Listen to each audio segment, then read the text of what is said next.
ఇప్పుడే ZEE5 app download చేయండి. చూడండి మీ ఫేవరెట్ టీవీ షోస్ ఎప్పుడైనా ఎక్కడైనా. ఇప్పుడు ఏమైంది బావగారు? నీ కొడుకు ఎవరిని ప్రేమించాడో నీకు తెలుసు.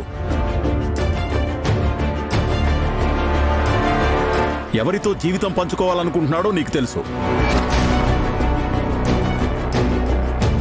అవన్నీ వదిలేసి ఇప్పుడు వివేక్ ఇష్టం లేని పెళ్లి చేయాలనుకుంటున్నావా? బావగారు, వాడికి ఏం చేస్తే మంచి జరుగుతుందో, ఎవరితో పెళ్లి చేస్తే వాడి భవిష్యత్తు బాగుంటుందో నాకు బాగా తెలుసు. నేనేం చేసినా వాడి బాగు కోసమే చేస్తాను. వాడి మంచి కోసమే ముందడుగు వేస్తాను. పెళ్ళంటే 100 ఏళ్ల పంటలా ఉండాలి, 100 ఏళ్ల మంటలా కాదు. మీరు కూడా మిత్రకి లక్ష్మికి పెళ్లి చేశారు కదా, ఆ పెళ్లి 100 ఏళ్ల పంట అయిందా, మంట అయిందా?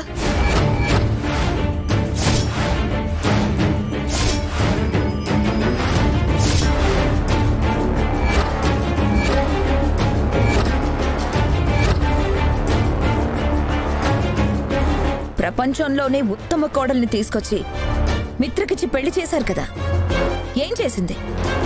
మోసం చేసి వెళ్ళిపోయింది.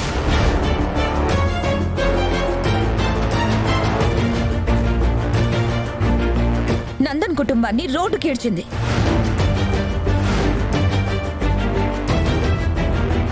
అందుకే ఆఖరికి దిక్కులేని కుక్క చావు చచ్చింది. దేవయాని,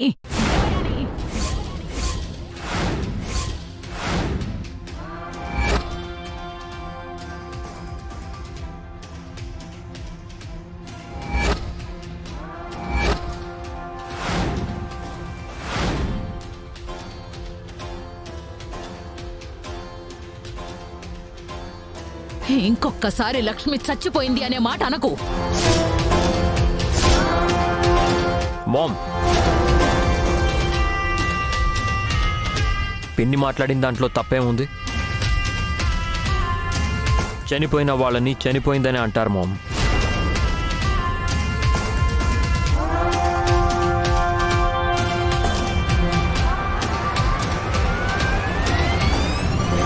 నువ్వు అరిచినంత మాత్రాన చచ్చిపోయిన లక్ష్మి తిరిగి వస్తుందా? కోప్పడినంత మాత్రాన లక్ష్మి ప్రాణం పోసుకొని ఎదురొస్తుందా?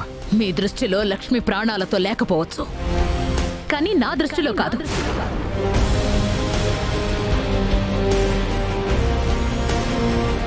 లక్ష్మి బ్రతికే ఉందని నేను బలంగా నమ్ముతున్నాను.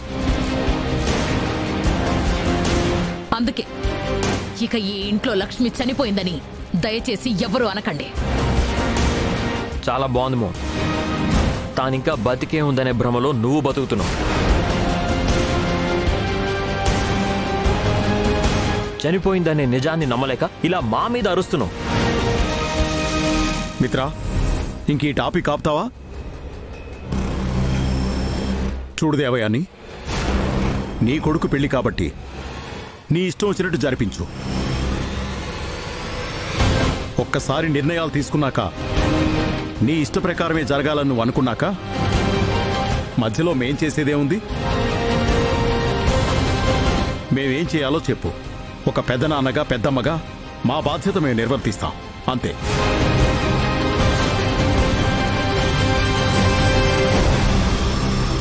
ZEE5 యాప్ డౌన్లోడ్ చేసి అన్ని ఎపిసోడ్స్ పూర్తి ఉచితంగా చూడండి.